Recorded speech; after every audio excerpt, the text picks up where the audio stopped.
Alright, DIY enthusiasts, let's dive into how to fix common problems with your Ridgid air compressor. These machines are workhorses, but like any tool, they need some TLC to keep them running smoothly. First up, motor issues. If you're hearing unusual noises, the compressor fails to start, or it's overheating, you might have a motor problem.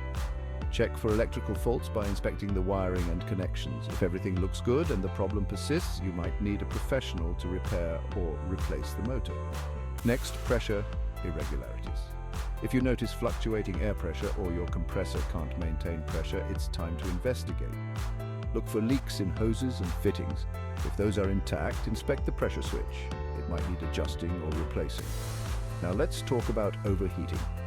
If your compressor is getting too hot or shutting down automatically, ensure it has proper ventilation.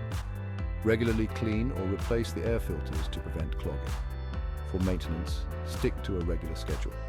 Perform routine oil checks and changes and inspect all hoses and connections for wear and tear. When storing your compressor, keep it in a clean, dry place. Release the pressure and disconnect the power before storage. In winter, consider using antifreeze and check for moisture accumulation regularly.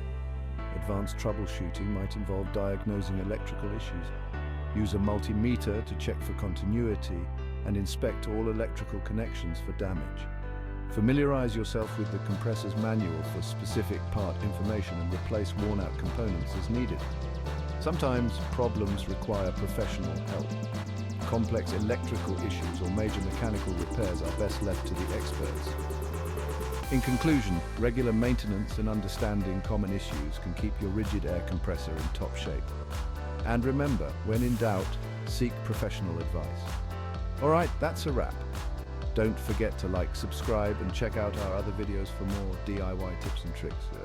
Thanks for watching.